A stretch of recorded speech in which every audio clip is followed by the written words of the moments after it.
প্রিয় দর্শক, পৃথিবীর মাটিতে যুদ্ধ তো আপনারা অনেক দেখেছেন, কিন্তু আজ আমি আপনাদের এমন কিছু দেখাতে চলেছি যা মানুষের ইতিহাসে আগে কখনো ঘটেনি।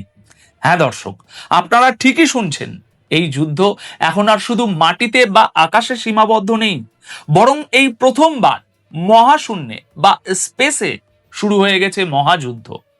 আজকের এই প্রতিবেদনে এমন কিছু এক্সক্লুসিভ ফুটেজ আর প্রমাণ আমি আপনাদের দেখাবো, যা দেখে আপনিও বলবেন যে সত্যি এবার একটা মহাযুদ্ধ হচ্ছে।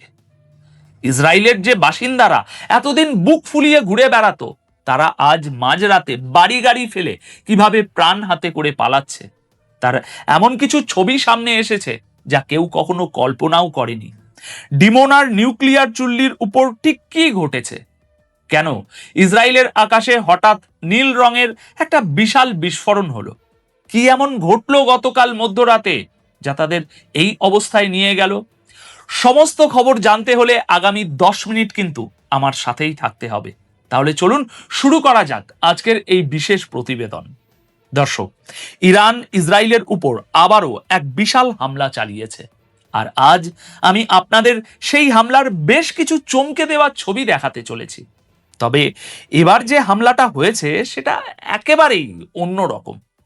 ইরানের ছোড়া এই মিসাইলকে মহাশূন্যে বা স্পেসে ইন্টারসেপ্ট করা হয়েছে।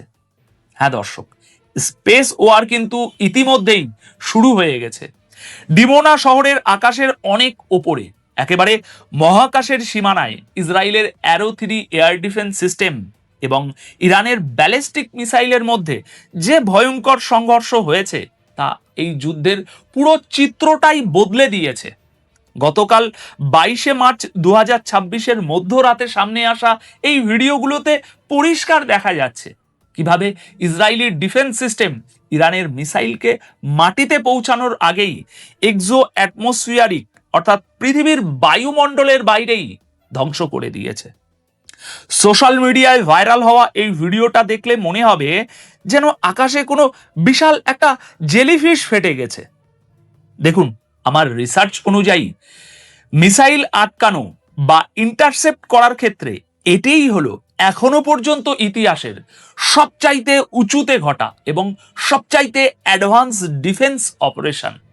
গতকাল থেকে ডিমোনা এবং নেগেভ মরুভূমি এলাকায় ইরানের তরফ থেকে এটি ছিল 8 নম্বর বড় হামলা, আর এই ইন্টারসেপশনটাও ডিমোনার আকাশে হয়েছে।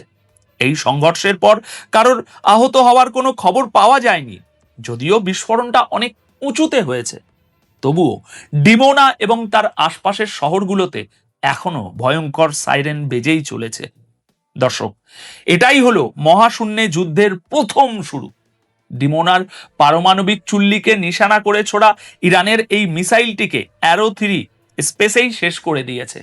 এই সিস্টেমটিকে ইসরায়েলের নিরাপত্তার শেষ এবং সবচেয়ে মজবুত দেওয়াল মনে করা হয়, আর একে তৈরি করা হয়েছে ব্যালিস্টিক মিসাইলগুলোকে মহাশূন্যে ধ্বংস করার জন্য।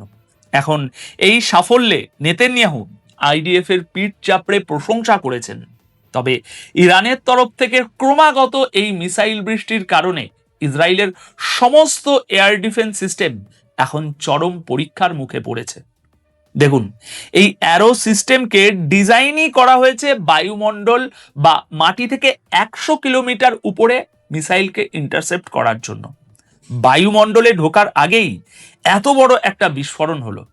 আমার তো মনে হয় কে জানে সেখানে কি কি গ্যাসের মিশ্রণ ঘটেছিল, যার কারণে আকাশে হঠাৎ করে এমন নীল রঙের একটা বিস্ফোরণ দেখা গেল।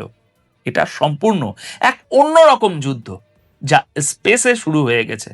স্পেসেই শিকার, আর স্পেসে শিকারেরও শিকার। চলুন এবার পরবর্তী খবরের দিকে এগোই। আপনারা কি ইসরায়েলি সেটলারদের আগে কখনো এত বেশি আতঙ্কিত হতে দেখেছেন? অনেকবারই আমরা তাদের পালাতে দেখেছি, কিন্তু এবার যা দেখলাম, তাদের হাতে বাচ্চাদের গাড়ি ছিল, সেগুলো নিয়েই পুরো পরিবার সমেত তারা ছুটছে।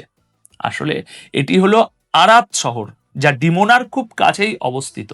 আপনারা জানেন যে ডিমোনাতে নিউক্লিয়ার ফেসিলিটি রয়েছে, আর ডিমোনার ঠিক পাশেই এই আরাত শহর। এটি একটি ছোট্ট শহর, আর সেখানেই সবচেয়ে বেশি ধ্বংসলীলা চলেছে।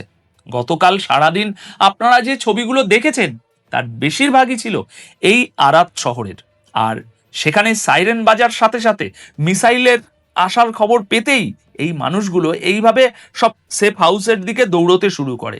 এমনকি তারা গাড়ি রাস্তায় ফেলেই পালাতে শুরু করে, কারণ তারা বুঝতে পেরে গেছে যে ইরান এখন সুপার হেভি মিসাইল ব্যবহার করছে।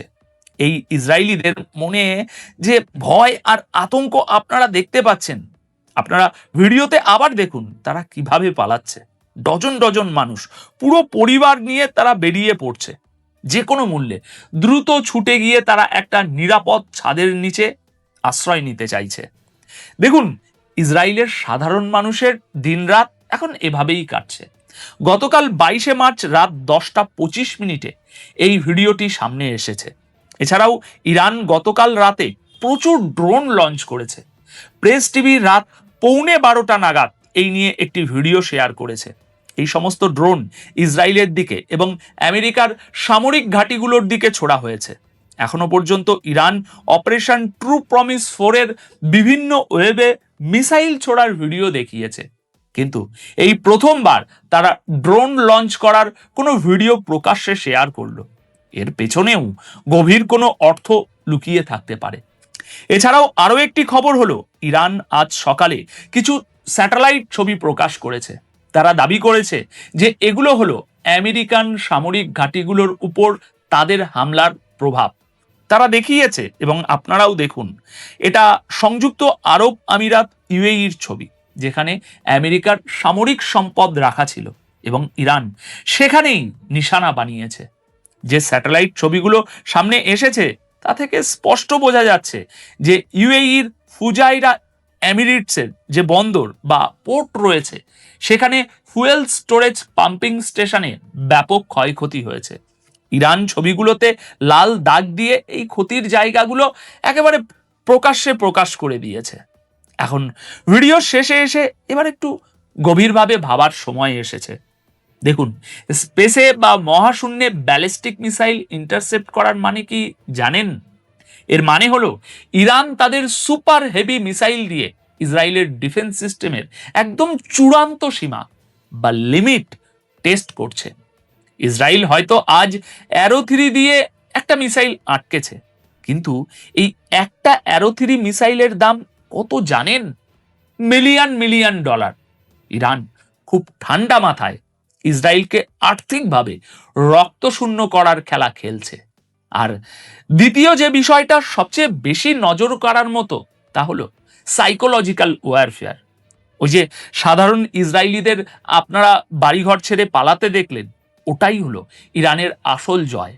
একটা দেশের সাধারণ মানুষের মনে যখন এই ভয় ঢুকে যায় যে তাদের সরকার আর তাদের বাঁচাতে পারছে না, তখন সেটা সেই দেশের পতন ভেতর থেকে শুরু করার মতো কাজ হয়ে দাঁড়ায়।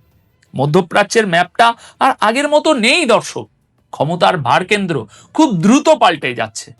আন্তর্জাতিক রাজনীতির এই দাবা খেলায় আগামী চাল কি হবে সেটা সাধারণ মিডিয়া আপনাদের কখনোই বোঝাবে না। আর সেই লুকিয়ে থাকা সত্যটা সহজ বাংলায় আপনাদের সামনে বিশ্লেষণ করাই আমার কাজ। এখন এই প্রতিবেদনের বিষয়ে আপনাদের কি মতামত কমেন্ট বক্সে তা অবশ্যই জানাবেন। আপাতত এই প্রতিবেদন তাহলে এখানেই শেষ করছি।